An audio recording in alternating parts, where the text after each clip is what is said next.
C'est surtout autour de la ville d'Avdiivka. Les Russes ont monté une troisième vague d'assaut en engageant des quantités de forces très impressionnantes et en subissant des pertes très impressionnantes, jusqu'à 1000 soldats par jour tués selon les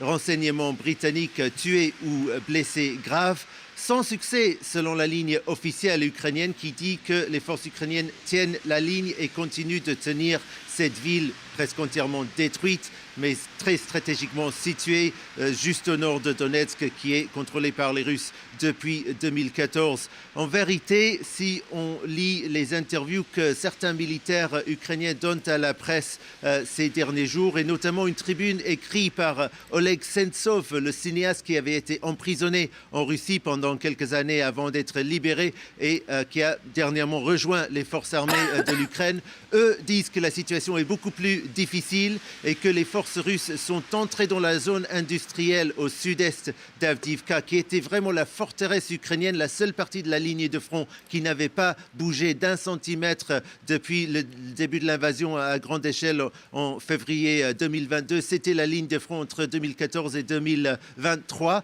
Maintenant, visiblement, les forces russes sont dans cette zone industrielle qui est très grande. Ils sont loin de contrôler toute la zone, mais le fait qu'ils ont pénétré cette forteresse ukrainienne, selon de nombreux analystes, est très inquiétant